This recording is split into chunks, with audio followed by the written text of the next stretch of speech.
Bapak Ibu yang kekasih di dalam Tuhan, bagaimana kabarnya? Sukacita dari Tuhan terus-menerus pasti akan menyertai kita, pemeliharaannya, pertolongannya yang begitu sangat setia akan terus-menerus menjagai dan memberikan pertolongan yang hebat dalam hidup kita semuanya. Mari sebelum kita mendengarkan kebenaran firman Tuhan, hari ini kita akan berdoa bersama-sama. Tuhan, Engkau yang punya firman, berkatilah kami. Tuhan, tolong supaya firman itu mengerjakan kebangunan iman, kebangunan rohani, sehingga kami mengalami Tuhan revival di dalam iman kami, pencerahan juga dalam pikiran kami, sehingga kami makin hari makin percaya kepada Tuhan, penolong kami di tengah-tengah COVID-19 ini. Kami tidak berfokus kepadanya, tetapi kami berfokus kepada Tuhan, Allah pemelihara kami, perlindung kami. Terima kasih ya Tuhan, Roh Kudus taruh hikmat-Mu kepada kami, supaya kami paham firman Tuhan yang Tuhan nyatakan dalam hidup kami. Dalam nama Tuhan Yesus kami berdoa. Haleluya. Amin. Bapak Ibu, sudah bulan Juli, di minggu keempat ini, tidak terasa kita sudah melakukan banyak ibadah online. Hari ini, saya berharap ibadah online itu menjadi satu ibadah yang memberkati kita semuanya. Pembacaan firman Tuhan hari ini terambil di dalam Kejadian, pasal yang ke-13, ayat yang ke-10, sampai ayat yang ke-16. Bapak Ibu ambil Alkitabnya, kita akan membaca bersama-sama. Saya akan membaca dan Bapak Ibu semuanya menyimak dengan baik-baik. Lalu Lot melayangkan pandangannya, dan dilihatnya lah bahwa seluruh lembah Yordan banyak airnya, seperti taman Tuhan, seperti tanah Mesir sampai ke Soar. Hal ini terjadi sebelum Tuhan memusnahkan Sodom dan Gomora. Sebab itu Lot memilih baginya seluruh lembah Yordan itu. Lalu ia berangkat sebelah timur dan mereka berpisah. Abram menetap di tanah Kanaan, tetapi Lot menetap di kota-kota lembah Yordan dan berkemah dekat Sodom. Adapun orang Sodom sangat jahat dan berdosa terhadap Tuhan. Setelah Lot berpisah daripada Abram, berfirmanlah Tuhan kepada Abram, "Pandanglah sekelilingmu dan lihatlah dari tempat engkau berdiri ke timur dan barat, utara dan selatan. Sebab seluruh negeri yang kau lihat itu akan kuberikan kepadamu dan kepada keturunanmu untuk selama-lamanya. Dan aku akan menjadikan keturunanmu seperti debu tanah banyaknya. Sehingga jika seandainya ada yang dapat menghitung debu tanah, keturunannya pun akan dapat dihitung juga." Amin. Berbahagialah kita yang membaca kebenaran firman Tuhan, menyimpan, melakukannya. Karena firman Tuhan itu akan menjadi berkat bagi kita semuanya. Hari ini kita akan bicara tentang masih ada Tuhan. Nah, Bapak Ibu yang kekasih di dalam Tuhan, pernahkah kita merasakan bahwa hidup ini terasa tidak adil? Ketika kita sudah mencintai Tuhan, ketika kita sudah melayani Tuhan, ketika kita sudah tekun di dalam pembacaan Alkitab, ketika kita sudah ikut dalam doa persekutuan, kita sudah ikut doa puasa, kita sungguh-sungguh menjadi orang Kristen yang menuruti hukum-hukumnya. Tetapi sepertinya apa yang kita hidupi itu terasa tidak adil. Karena ada begitu banyak orang-orang yang tidak percaya sama Tuhan, hidupnya ternyata lebih bergelimang harta kelihatannya dari sudut pandang mata kita. Atau adakah Bapak Ibu pernah merasakan bahwa ada begitu banyak kebaikan-kebaikan kita yang telah kita lakukan kepada orang lain, atau yang telah kita tabur, atau yang telah kita berkatkan kepada orang lain, itu tidak berbanding lurus dengan harapan-harapan yang kita inginkan. Ada begitu banyak orang-orang yang kita bantu, yang kita tolong, ternyata mereka tidak tahu diri, tidak tahu balas budi, tidak tahu berterima kasih, malah memanfaatkan, malah bikin masalah-masalah. Bahkan mungkin mereka justru memfitnah kita. Apa yang kita alami walaupun kita telah melakukan sesuatu yang baik, tetapi kemudian respon baliknya itu sangat negatif. Saya yakin kita pernah mengalaminya. Nah, kalau Bapak Ibu berada dalam situasi seperti itu, berarti kita pernah mengalami satu situasi yang dialami oleh Abram. Bagaimana tidak? Ketika Tuhan memanggil dia untuk menikmati sebuah tanah perjanjian, yaitu tanah Kanaan, dia ajak ponakannya yang masih belum kaya, diajak untuk bisnis bersama-sama, diajak dia kemudian juga ikut panggilan Tuhan. Dan akhirnya di tengah perjalanan itu, Tuhan memberkati bukan hanya Abram, tetapi Lot diberkati luar biasa.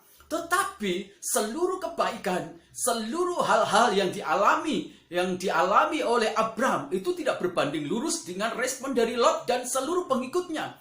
Justru mereka berbalik buruk, justru mereka berbalik memusuhi, justru mereka berbalik kemudian menjadi lawan, menjadi musuh, dan mereka mengalami konfrontasi dan konflik. Bukan hanya personal tetapi juga komunal. Dan bukan hanya seperti itu. Ketika harus memilih sebuah tempat, justru sepertinya tidak adil bagi Abram. Kenapa? Karena Lot ternyata memilih satu tempat yang lebih bagus, yang lebih indah dibandingkan Abram. Rasa-rasanya hidup tidak adil. Rasa-rasanya kebaikan kita itu seperti tidak memiliki jejak yang baik, tapak yang baik, mendarat di tempat-tempat yang tidak bagus. Tapi kalau hari ini kita merasa seperti kecewa, kalau hari ini tiba-tiba kita merasa seperti marah, kalau hari ini mungkin kita merasa seperti mengalami masa-masa seperti malas kemudian untuk melakukan sebuah tindakan yang baik, ingat baik-baik. Mari kita belajar dari Abram.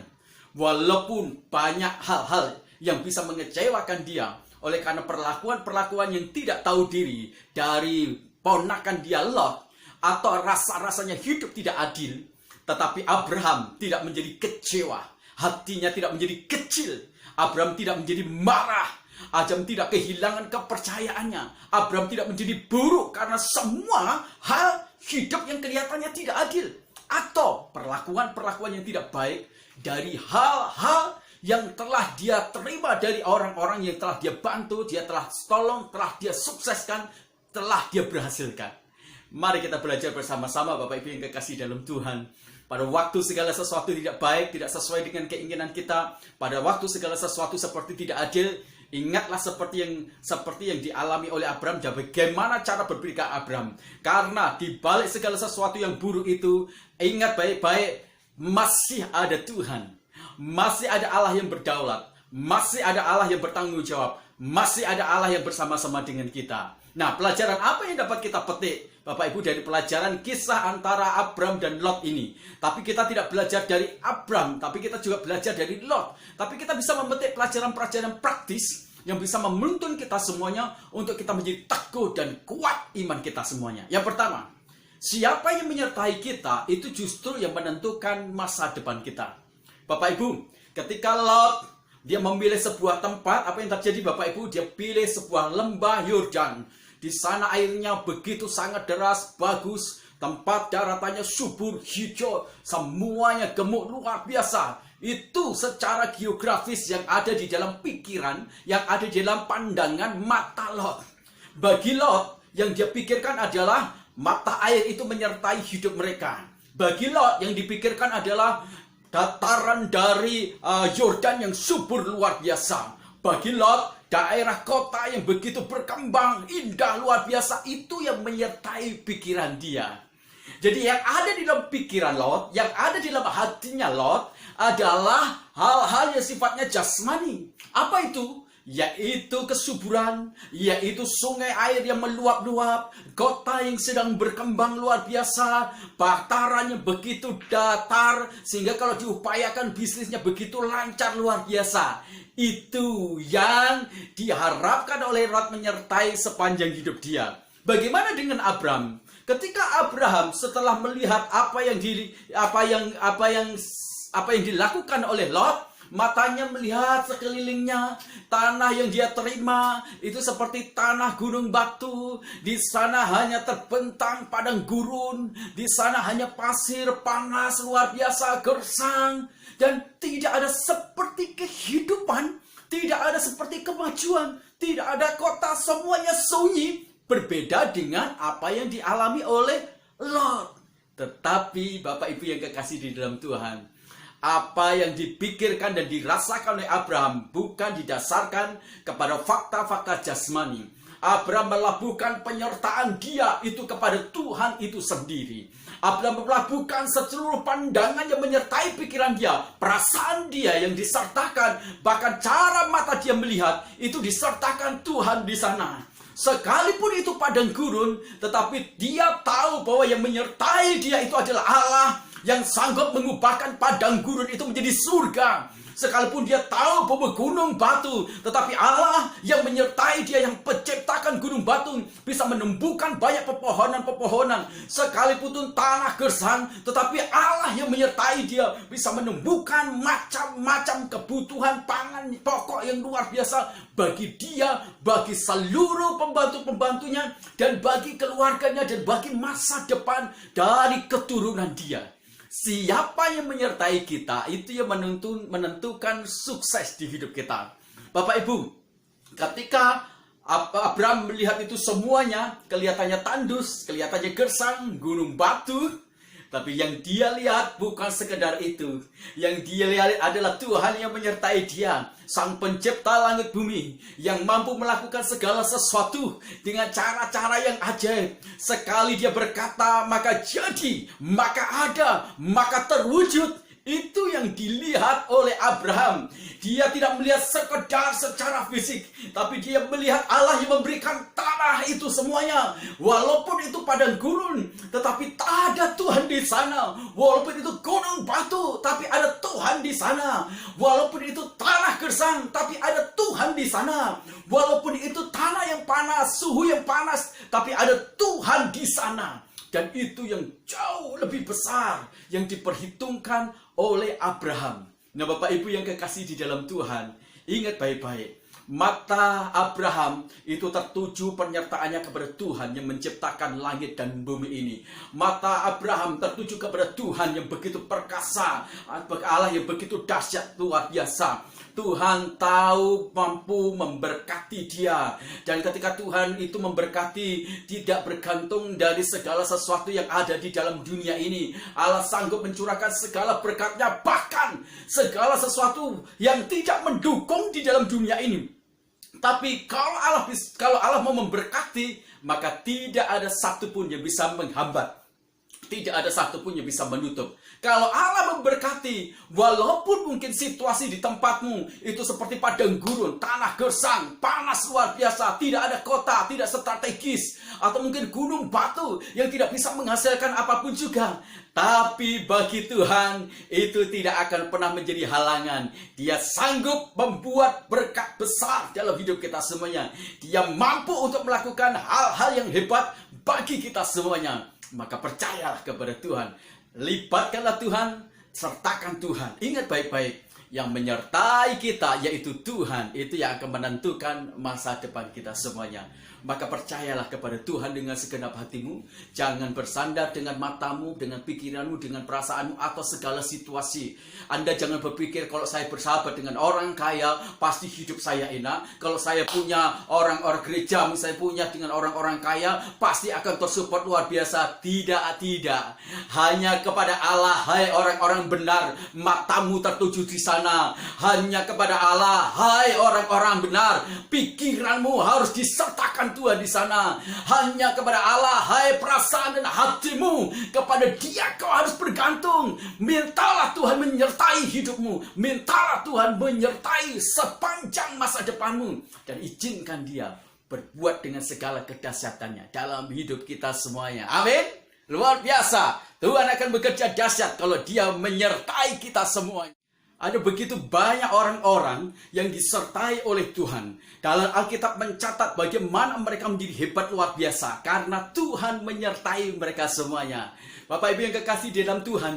Di dalam Kejadian pasal yang ke-24 ayat yang ke-40.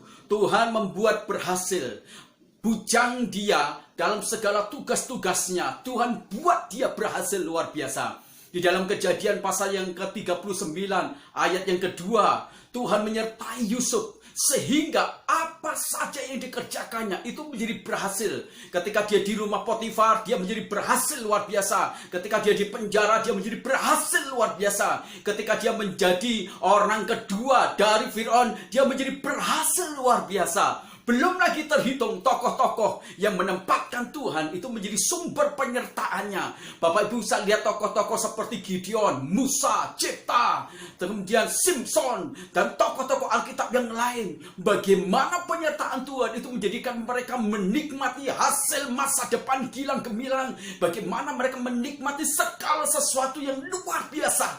Karena Tuhan menyertai mereka. Jadi ingat, pelajaran yang pertama adalah yang menentukan masa depan kita, siapa yang menyertai kita. Kalau Tuhan menyertai kita, Anda pasti akan menikmati banyak keberhasilan-keberhasilan bersama-sama dengan Tuhan.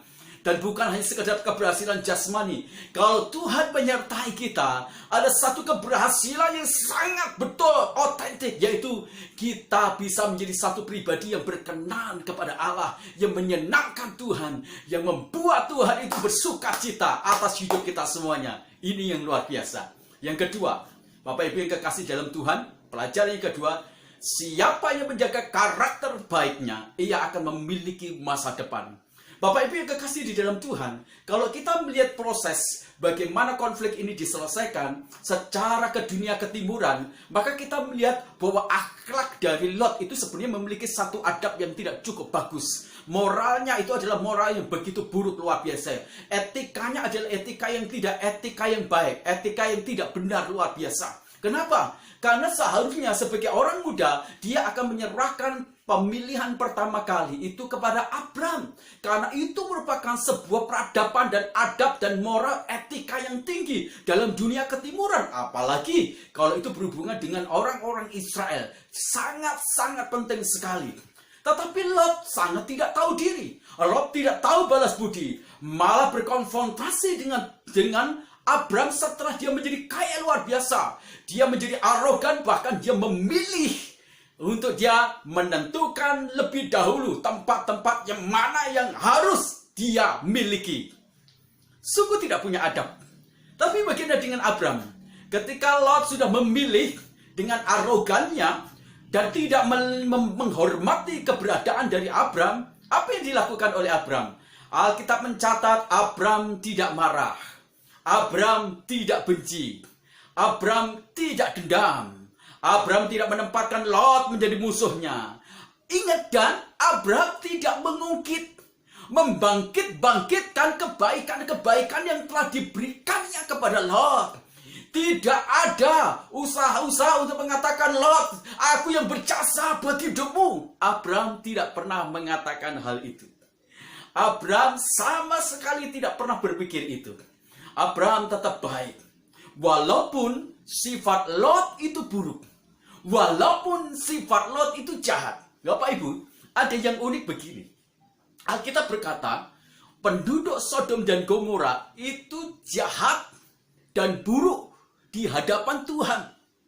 Api aneh itu menjadi sesuatu yang komunitas yang akhirnya kemudian dituju oleh Lot. Ada satu hukum namanya hukum sejenis, Bapak Ibu. Hukum sejenis itu begini, Bapak Ibu. Burung akan kumpul dengan burung. Tapi jenis burung itu berbeda-beda. Burung Raja Wali akan kumpul dengan burung Raja Wali. Anjing akan kumpul dengan anjing. Biawak akan kumpul dengan biawak. Jadi Bapak Ibu kalau ingin tahu jenis orang yang ada di sekitarmu, lihat. Siapa komunitasnya, itu yang akan menjelaskan posisi dan identitas sejatinya orang itu. Kalau ada orang itu senang kumpul dengan orang-orang yang gosipin orang lain, cerita orang lain, telinganya lebih dengar dari orang lain, maka jenisnya seperti itu. Itu jenis orang yang suka gosip dan suka mendengarkan gosip. Maka itu menjadi sesuatu yang buruk. Bapak Ibu, Abraham tidak lakukan itu semuanya. Dalam segala kondisi, ketika dia harus malah seharusnya dia sebagai seorang tua yang harus dituakan, sebagai orang yang membuat hidup dari Lot itu naik, sukses. Harusnya dia ngomong, Lot, tunggu dulu. Aku yang harus tentukan dulu, bukan kamu. Tapi Abraham tidak lakukan itu. Siapa yang memiliki karakter yang baik, maka dia sedang membuat jalan masa depan bagi hidup dia. Siapa yang memiliki karakter yang baik, maka baginya tersedia masa depan yang bukan hanya temporal, tapi selama-lamanya. Lot kelihatannya di Sodom dan Gomora dia mendapatkan keberhasilan, dia nikmati. Tapi sebenarnya hidupnya itu tidak berhasil. Dia hidup di komunitas orang jahat. Dia tidak memiliki kemandirian secara mental, secara jasmani, secara pikiran, secara kebenaran. Sekalipun itu Lot itu kaya, tetapi sebenarnya dia tidak kaya. Dia tidak memiliki masa depan. Bagaimana dengan Abram? Abram, karena dia memiliki karakter yang baik disertai dengan Tuhan, berkatnya itu bukan hanya terhenti pada diri dia, tapi turun sampai keturunan dia. Sifat buruk Lot menurun pada kedua anak perempuannya, sampai mereka melakukan sebuah tindakan amoral, incest, ya, dengan bapaknya yang kemudian melahirkan satu suku yang Edom dan Moab, satu suku yang kemudian itu dilenyapkan akhirnya. Nah Bapak Ibu yang kasih dalam Abraham, Dia berkarakter baik. Dan berkat turun atas keturunannya. Lahir keturunan Abraham itu satu-satunya Mesias yang menyelamatkan ke seluruh bangsa di dunia ini, yaitu Yesus Kristus. Siapa yang memiliki karakter yang baik, maka baginya terbit masa depan. Siapa yang memiliki etika, memiliki moral, baginya terbit masa depan. Bapak Ibu, sekarang ini orang tidak terlalu lagi memikirkan tentang kecandaian, kepintaran, atau gelar-gelar. Karena justru orang-orang yang melakukan korupsi adalah orang-orang yang pintar, cerdas. Orang sekarang membutuhkan orang-orang yang berkarakter baik. Seorang pekerja yang hormat terhadap tuannya. Seorang pekerja yang rajin. Seorang pekerja yang jujur. Seorang pekerja yang rendah hati. Seorang pekerja yang bisa bermitra. Seorang pekerja yang tidak gampang ngeluh. Seorang pekerja yang tidak mudah berkonflik. Tak selalu suka berdamai. Itu yang dicari hari-hari ini. Nah, Bapak Ibu yang kasih dalam Tuhan. Jadi, karakter yang baik itu yang akan membimbing kita menemukan jalan masa depan. Bapak Ibu, Amsal pasal yang kedua ayat 6, 9 katakan, karena Tuhanlah yang memberikan hikmat, dari mulutnya datang pengetahuan dan kepandian. Ia menyediakan pertolongan bagi orang yang jujur, menjadi perisai bagi orang yang tak bercela, sambil menjaga jalan keadilan. Bapak Ibu yang kekasih di dalam Tuhan, di dalam Amsal pasal 10 ayat 17, siapa memindahkan didikan menuju jalan kehidupan, tetapi siapa mengabaikan teguran tersesat. Amsal pasal 17, 13, siapa membalas kebaikan dengan kejahatan, kejahatan tidak akan menghindar. Kalau karakter kita baik, Bapak Ibu yang kasih dalam Tuhan, maka masa depan yang akan mengejar engkau. Masa depan akan membuat jalan bagi hidupmu. Masa depan yang akan memandu hidupmu. Jadilah orang-orang yang membangun karakternya menjadi karakter yang baik. Amin. Pegang itu semuanya. Yang ketiga, Bapak Ibu yang kekasih di dalam Tuhan, ingat, selama kita menghadapi seperti rasa tidak adil atau kebaikan kita yang tidak berjalan runut segaris lurus dengan harapan kita, walaupun segala sesuatunya sepertinya buruk, lihatlah seperti cara iman Abraham, masih ada Tuhan di sana. Yang ketiga, Bapak Ibu yang kekasih di dalam Tuhan, masih ada Tuhan di sana dalam setiap masalah-masalah kita, sehingga kita dituntun untuk kita masuk di dalam masa depan yang cerah luar biasa. Yang ketiga, siapa yang konsisten hidup di dalam kebenaran, dia akan punya masa depan. Bapak Ibu yang kekasih di dalam Tuhan, Alkitab sudah menjelaskan kepada kita semuanya bahwa penduduk Sodom dan Gomora itu adalah penduduk yang jahat di hadapan Tuhan. Penduduk yang betul-betul melakukan sesuatu tindakan yang buruk di hadapan Tuhan. Tapi anehnya adalah begini, Bapak Ibu. Lot gara-gara harta benda, Lot gara-gara masalah jasmani, kekayaan, dia menjual iman dia menjual kebenarannya, dia menjual hidup baiknya, dan dia pergi ke Sodom dan Gomora. Dia tinggal bersama dengan orang yang jahat di mata Tuhan. Dia tinggal dengan orang-orang yang melakukan tindakan-tindakan najis senonoh di hadapan Tuhan. Orang-orang yang mengejar harta kekayaan, tetapi dia kemudian meninggalkan kebenarannya, maka dia adalah orang bodoh. Jangan pikir ketika engkau korupsi, engkau kaya karena engkau korupsi, engkau kaya karena engkau menipu, engkau kaya karena engkau berbohong, engkau kaya karena engkau ngeplang, engkau kaya karena engkau melakukan sesuatu yang buruk, kemudian masa depanmu itu jamin aman. Oh tidak, Bapak Ibu yang kekasih di dalam Tuhan, siapa yang melakukan kejahatan, siapa yang tidak berdiri dalam kebenaran, maka apa yang dipunya itu tidak akan bertahan lama. Tiba-tiba kemudian lenyap dan bisa terbakar habis, dan tidak dia punyai lagi. Dengan cepat itu habis di dalam hidupnya, Bapak Ibu. Bapak Ibu, Lot menjadi toleran terhadap dosa. Kenapa? Karena ketika dia berusaha memiliki dunia, ketika dia berusaha memiliki kekayaan, ketika dia mengejar hal-hal yang jasmani, tapi kemudian dia mengesampingkan kebenaran, dia hidup di tengah-tengah orang yang najis di dalam seksual, mereka yang hidup di dalam lesbi, mereka yang hidup di dalam homoseksual yang luar biasa. Lot berdiam diri dalam segala kenajisan, dalam segala kekejian di hadapan Tuhan, tapi dia nyaman. Dia berdiam diri di sana. Dia tidak bersuara sebagai suara kebenaran. Dia tidak bersuara sebagai kenabian Allah. Kenapa?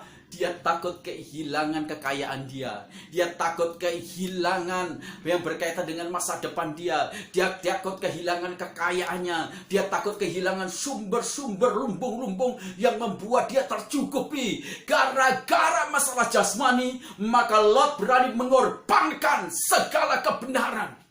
Yesus berkata demikian, apa untungnya kamu mendapatkan seluruh kekayaan yang ada di dalam dunia ini kalau jiwamu binasa? Bapak Ibu, bukan masalah kekayaan yang perlu kita kejar, tapi sebenarnya adalah masa depan yang dibarengi dengan kebenaran. Jikalau kau kaya dengan cara-cara yang bertentangan dengan Tuhan, maka ingat, di sana ada dosa yang akan menghimpitmu, di sana ada keburukan, di sana ada penyakit, di sana ada kutuk yang menyertai engkau. Betul, itu menjadi sesuatu yang sangat penting bagi kita semuanya. Waktu Lot dia berdiam dapatkan segala sesuatu, tapi dia kehilangan kebenaran. Dia toleran dengan segala kenajisan dosa di sana. Bapak Ibu, jika kita terlalu lama kumpul dengan orang-orang berdosa, kita akan kehilangan keberanian untuk menyampaikan firman Tuhan. Kita kehilangan keberanian kemudian untuk menegur orang itu sendiri. Kita keberanian kemudian untuk melakukan hal-hal yang berkaitan dengan kebenaran hidup seperti firman Tuhan. Kalau kita terlalu takut dan segan dan sungkan kepada orang-orang yang mungkin memberikan dukungan-dukungan secara finansial, kekayaan-kekayaan luar biasa, tapi mereka berbuat baik dan kita tidak berani, berarti kita sudah tergaji dan terjual oleh dunia atau oleh orang-orang yang mungkin memberi kepada kita semuanya.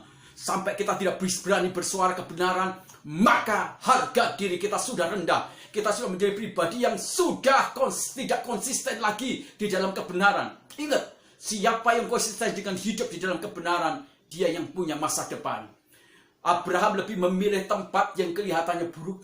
Kelihatannya itu mungkin tidak memberikan satu sumbangsih untuk dia mengalami kemajuan. Abraham lebih memilih kebenaran, Abraham lebih memilih kekudusan Allah, Abraham lebih memilih Tuhan. Dan ingat, walaupun segala sesuatu yang kelihatannya tandus, tetapi ketika kebenaran ada di sana, maka tanah tandus itu berubah menjadi tanah subur. Gunung batu berubah menjadi gunung yang menumbuhkan tumbuh-tumbuhan yang luar biasa. Hawa panas menjadi hawa yang sejuk luar biasa. Langit kemudian menjadi curahan hujan awal dan hujan akhir. Sekalipun tempatmu itu kelihatannya subur, tempatmu seperti gunung yang subur seperti surga, tapi jikalau kau tak berdiri kebenaran, maka tanah yang subur itu akan menjadi padang gurun yang luar biasa, menjadi gunung batu. Langit menjadi tembaga dan tidak mencurahkan berkat dalam hidup kita semuanya. Abraham lebih memilih Tuhan, Abraham lebih memilih kebenaran, Abraham lebih memilih kesucian dan kekudusan dari Allah. Itu sebabnya berkat dicurahkan di sana oleh Bapa di surga. Amsal pasal yang ke-10 ayat 6. Berkat ada di atas kepala orang benar, tetapi atas kepala orang fasik di sana ada kutuk. Amsal pasal 11 ayat yang ke-30. Hasil orang benar itu seperti pohon kehidupan, Bapak Ibu. Tapi hasil pohon dari orang yang jahat, orang yang tidak benar, itu adalah kutuk, hukuman. Amsal pasal 14 ayat 34. Kebenaran meninggikan derajat bangsa, tetapi dosa menjadi noda bangsa. Kalau hidup kita itu tidak berpegang kepada kebenaran, maka hidup kita akan direndahkan, dipermalukan, jadi aib luar biasa. Tapi kalau hidup kita pegang kebenaran, itu akan ditinggikan derajat kita. Amsal pasal yang kedua ayat yang ke-20. Sebab itu tempuhlah jalan orang baik, peliharalah jalan-jalan orang benar. Bapak Ibu, siapa yang konsisten di dalam kebenaran, ia akan memiliki masa depan. Siapa yang konsisten dengan masa depan, dia harus konsisten dengan kebenaran itu sendiri. Saya berdoa supaya kebenaran firman Tuhan ini menguatkan, meneguhkan kita. Sekalipun kita mungkin merasa kecewa, merasa marah, merasa seperti tidak adil, tapi ingat, di sana ada Tuhan Allah kita. Percayalah bahwa dia akan berbuat luar biasa. Mari kita menutup doa kita. Kita akan berdoa bersama-sama. Tuhan, terima kasih untuk firman-Mu menyegarkan, menguatkan kami lagi. Tolonglah kami untuk kami diteguhkan, dikuatkan lagi. Bapak, kami berdoa untuk seluruh jemaat kami yang memiliki pergumulan-pergumulan, mitra-mitra jemaat kami, sponsor kami yang memiliki pergumulan juga di bidang usaha dan bisnis mereka. COVID-19 telah membuat ada begitu banyak halangan-halangan untuk mereka mengalami produktivitas secara maksimal. Tidak ada transaksi jual beli, tidak ada bahan-bahan baku yang bisa Tuhan mungkin dipakai menjadi produk lagi. Tidak ada lagi proses transaksi jual beli yang normal lagi, dan mereka harus membayar bukan hanya gaji pegawai, tapi bunga-bunga mungkin karena mereka memiliki piutang, hutang juga yang ada di bank, atau mereka juga harus membayar pajak dan membayar pegawai. Tuhan, Engkau memberkati mereka, beri hati ketenangan dan berikan mereka hikmat supaya mereka bisa menerobos ini dengan cara-cara baru dan bisnis-bisnis yang baru. Berkati saudara-saudara kami yang ter-PHK, Tuhan, Engkau memberkati mereka semuanya. Berkati juga Tuhan anak-anak kami semuanya, jaga mereka, lindungi mereka di tengah-tengah satu situasi yang sangat membuat mereka juga tidak enak dengan proses belajar mereka. Tuhan, buat anak kami tetap tekun dalam belajar mereka. Jadikan mereka juga menjadi anak-anak yang rajin untuk belajar dan rajin untuk sekolah Tuhan, walaupun itu daring, sehingga mereka menjadi anak yang cerdas. Berkati dokter, suster mereka, lindungi, jagai mereka dari segala terpapar COVID-19. Berkati pakar virus Tuhan, supaya mereka menemukan antivirus. Terima kasih untuk beberapa kabar-kabar gembira antivirus sudah tercipta Tuhan. Kami berdoa supaya ini bisa terproduksi sehingga kami semuanya tidak takut lagi untuk hidup secara normal lagi. Tuhan memberkati juga untuk bangsa dan negara kami, pulihkan kondisi bangsa negara kami, pulihkan kondisi ekonomi bangsa kami, kesehatan bangsa kami. Berkati Presiden kami Jokowi dengan hikmat, marifat, kekuatan, kesehatan, perlindungan datang dari Tuhan. Berkati jajaran menteri untuk mengambil kebijakan-kebijakan yang berkaitan dengan keputusan-keputusan yang strategis berkaitan dengan krisis ekonomi juga krisis kesehatan. Berkati kota kami, bupati, camat, lurah, desa, dan RW RT. Berkati kota kami juga di bidang usaha-usaha agrowisata, agrobisnis, perhotelan, kemudian niaga, perikanan, pertanian, perkebunan, peternakan. Tuhan, Engkau campur tangan. Berkati gereja-gereja yang ada di Ciparas supaya makin bersatu, makin berdoa bersama-sama.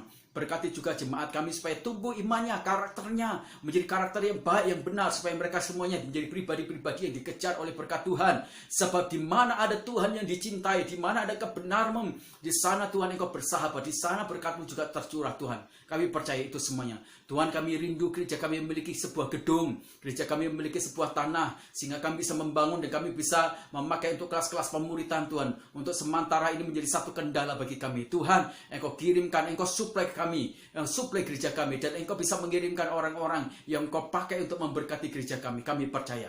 Akhirnya keluargaku yang kekasih dalam Tuhan, angkatlah kedua tanganmu dan terimalah berkat Tuhan. Kasih sayang dari Allah Bapa kita lewat anaknya Tuhan Yesus Kristus, yang telah menyelamatkan kita dari segala dosa dan kutuk, persekutuan dengan Roh Kudus yang menguduskan kita sehingga kita tak bercacat celah di hadapannya. Itulah sebabnya Tuhan memberkati keluargamu, Tuhan memberkati usahamu, Tuhan memberkati masa depanmu, Tuhan memberkati kesehatanmu, keluar masukmu. Engkau hanya bisa menemukan pintu berkat Tuhan saja. Pulang dengan segala berkat rohani, berkat jasmani, bagikan itu kepada orang lain dan beritakanlah Injil, maka Tuhan akan menyatakan tanda-tanda ajaib di dalam hidupmu. Dalam nama Tuhan Yesus Kristus kami berdoa, haleluya, amin. Tuhan Yesus memberkati kita semuanya. Selamat hari Minggu, selamat berkumpul dengan keluarga, dan selalu cintai Tuhan. Lakukan kebenaran firman Tuhan, dan lihatlah berkat-berkat Tuhan akan tercurah dalam hidup kita semuanya. Haleluya, amin.